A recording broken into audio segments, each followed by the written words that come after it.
perkenalkan saya Arimas dari Program Studi Magister Manajemen FEB Unmul. Pada video kali ini saya akan menjelaskan terkait hubungan antara strategi manajemen dengan fungsi-fungsi manajemen sumber daya manusia. Nah, sebelum masuk ke topik pembahasan kali ini, saya sedikit menjelaskan apa sih sebenarnya manajemen sumber daya manusia itu. Nah, jadi menurut buku yang saya baca, karangan dari Noe dan kawan-kawan dalam bukunya yang berjudul Strategi Human Resource Management, manajemen sumber daya manusia ini mengacu pada kebijakan, praktik, dan sistem yang mempengaruhi perilaku, sikap, dan kinerja dari manusia. Jadi dapat disimpulkan bahwa manajemen sumber daya manusia ini adalah sebuah ilmu yang mempelajari terkait hubungan dan peran manusia, baik itu seperti kebijakan, praktik, sistem yang akan mempengaruhi perilaku dan sikap manusia di dalam melakukan sebuah pekerjaan di suatu organisasi. Nah, jadi pada pertemuan sebelumnya dalam kelas manajemen sumber daya manusia strategik telah dibahas terkait jenis organisasi yang di dalamnya ada 3 jenis organisasi, yaitu organisasi publik, private, dan mutual benefit. Nah, jadi seluruh organisasi tersebut apapun jenisnya tentu saja memiliki 5 pilar atau 5 proses yang terjadi di dalamnya, yaitu terkait dengan supplier, di mana supplier ini terkait dengan land atau tempat, labor, capital yang terkait dengan money, machine, method, dan juga material. Lalu ada produsen, customer, revenue, dan juga cost. Nah, di mana 5 pilar ini sangatlah bervariasi tergantung strategi yang digunakan, baik itu strategi diferensiasi maupun strategi low cost. Nah, jadi strategi manajemen sumber daya manusia atau SHRM ini adalah suatu pola penempatan dan aktivitas sumber daya manusia yang direncanakan dan dimaksudkan untuk memungkinkan organisasi mencapai tujuannya. Misalnya, suatu perusahaan yang telah mengembangkan sistem manufaktur terintegrasi seperti teknologi manufaktur yang maju, pengendalian persediaan tepat waktu, dan total quality management dalam upaya meningkatkan meningkatkan keunggulan kompetitif mereka. Tentu saja sistem-sistem tersebut harus dijalankan oleh manusia, yang mana manajemen sumber daya manusia ini harus melakukan strategi untuk mencari manusia-manusia atau karyawan yang mampu menjalankan sistem-sistem tersebut dengan melakukan fungsi-fungsi MSDM seperti pengadaan, yaitu seperti analisis pekerjaan, planning, recruitment, seleksi, placement, orientation, serta pemeliharaan seperti training and development. Nah, jadi proses manajemen strategis ini terdiri dari perumusan strategi dan implementasi strategi. Nah, jadi perumusan strategi ini adalah suatu proses untuk menentukan arah strategis dengan mendefinisikan misi dan tujuan perusahaan, peluang dan ancaman eksternal, serta kekuatan dan kelemahan internal. Nah, jadi terdapat 5 komponen utama dari proses manajemen strategis yang relevan dengan perumusan strategi, yaitu yang pertama yaitu misi organisasi. Nah, misi adalah pernyataan alasan keberadaan dari organisasi, yang mana biasanya misi ini menentukan pelanggan yang dilayani, kebutuhan yang terpenuhi, atau nilai yang diterima oleh pelanggan dan teknologi yang digunakan. Lalu yang kedua ada tujuan. Nah, tujuan ini biasanya meliputi apa yang ingin dicapai oleh sebuah organisasi dalam masa depan, yaitu baik jangka menengah ataupun jangka panjang. Lalu yang ketiga adalah analisis eksternal, di mana analisis eksternal ini biasanya meliputi pemeriksaan lingkungan operasi organisasi untuk mengidentifikasi peluang dan ancaman strategis, serta mencoba untuk mengidentifikasi kekuatan dan kelemahan dari organisasi. Lalu yang keempat ada analisis internal, di mana analisis internal ini meliputi proses memeriksa kekuatan dan kelemahan yang berada di internal organisasi atau di dalam organisasi. Dan yang kelima adalah kebutuhan strategis, di mana analisis eksternal dan analisis internal ini digabungkan menjadi apa yang dimaksud dengan apa yang disebut dengan analisis SWOT, yaitu kekuatan, kelemahan, peluang, dan ancaman. Jadi setelah melalui analisis SWOT ini, tim perencanaan strategis memiliki semua informasi yang dibutuhkan untuk menghasilkan sejumlah alternatif strategis. Nah, manajer strategis membandingkan kemampuan alternatif ini untuk mencapai tujuan strategi organisasi. Kemudian mereka membuat pilihan strategis mereka. Nah, pilihan strategis ini adalah strategi organisasi yang menjelaskan cara organisasi tersebut berusaha untuk memenuhi misi dan mencapai tujuan jangka panjangnya.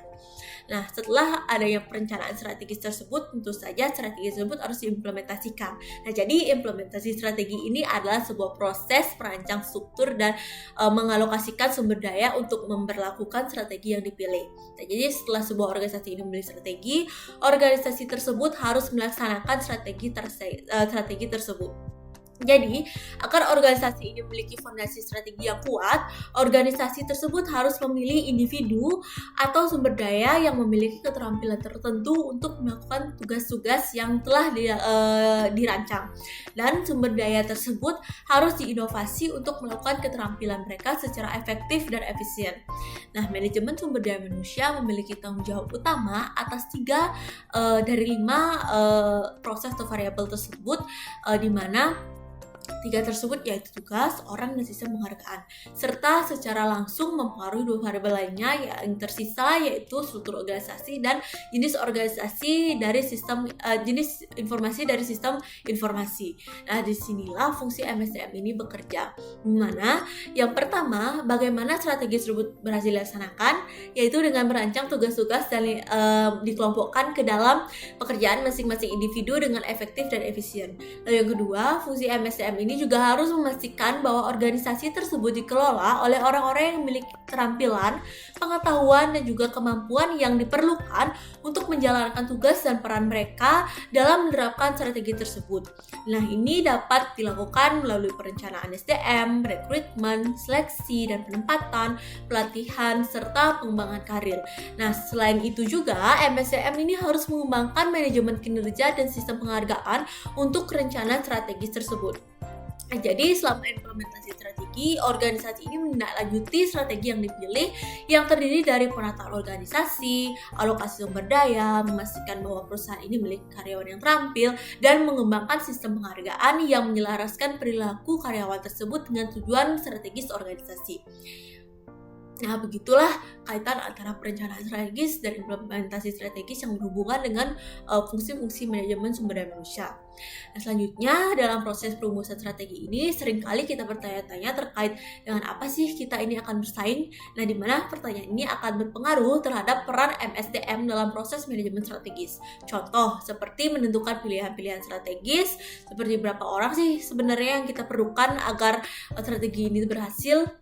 Nah, jadi menurut Tohe dan kawan-kawan dalam buku Strategic Human Resource Management, terdapat 4 hubungan antara fungsi MSDM dengan fungsi manajemen strategis, yaitu yang pertama ada hubungan administratif, lalu ada hubungan satu arah, hubungan 2 arah, dan hubungan integratif. Lalu saya akan menjelaskan masing-masing hubungan ini. Yang pertama yaitu hubungan administratif. Nah, di mana sederhananya, pada hubungan administratif ini, perencanaan strategis dan fungsi SDM hampir tidak memiliki interaksi langsung. Nah, jadi fungsi SDM ini hanya diberikan informasi dan instruksi mengenai strategi yang telah ditetapkan oleh manajemen tanpa memberikan masukan atau umpan balik dalam proses perencanaan. Contoh, hubungan administratif ini yaitu seperti penentuan kebutuhan SDM berdasarkan strategi ekspansi. Nah, jadi perusahaan ini merencanakan akan ekspansi ke pasar internasional dalam perencanaan strategisnya.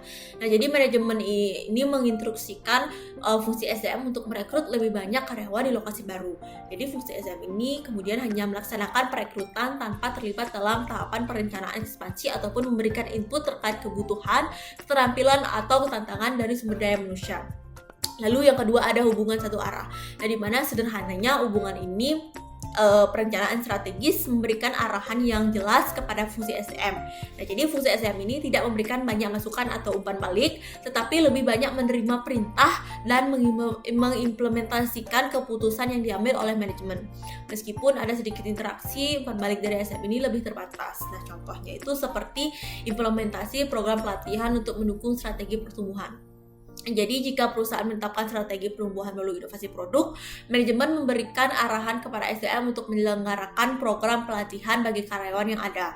Nah, jadi fungsi SDM ini hanya melaksanakan pelatihan tersebut berdasarkan kebutuhan yang sudah ditentukan dalam perencanaan strategis tanpa memberikan banyak input atau umpan balik mengenai keefektifan pelatihan atau kebutuhan lain dalam organisasi. Lalu yang ketiga ada hubungan 2 arah. Nah, jadi sederhananya pada hubungan ini terdapat komunikasi dan umpan balik antara perencanaan strategis dengan fungsi SDM. Nah, jadi fungsi SDM ini tidak hanya menerima instruksi terkait ketersediaan atau kekurangan kompetensi yang ada dalam organisasi, Jadi fungsi SDM ini memungkinkan kedua pihak untuk berkolaborasi lebih erat dalam merancang strategi yang sesuai dengan kebutuhan sumber daya manusia. Contoh seperti pengembangan kompetensi karyawan dalam transformasi digital. Nah, jadi sebuah perusahaan ini merencanakan untuk melakukan transformasi digital sebagai bagian dari strategi pertumbuhannya. Nah, fungsi SDM ini terlibat dengan memberikan umpan balik tentang kekurangan keterampilan teknologi yang ada di antara karyawan. Jadi manajemen strategis ini kemudian menyesuaikan strategi dengan merencanakan program pelatihan dan pengembangan untuk meningkatkan keterampilan karyawan tersebut.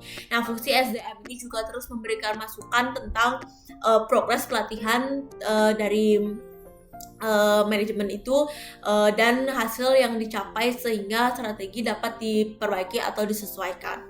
Lalu yang keempat yaitu ada hubungan integratif. Nah, di mana sederhananya pada hubungan integratif ini perencanaan strategis dan fungsi SDM ini saling terhubung dan bekerja sama secara menyeluruh dalam proses perencanaan dan pelaksanaan strategi. Nah, jadi fungsi SDM ini bukan hanya untuk pelaksanaan saja tetapi juga menjadi bagian integral dalam merumuskan dan mengeksekusi strategi perusahaan.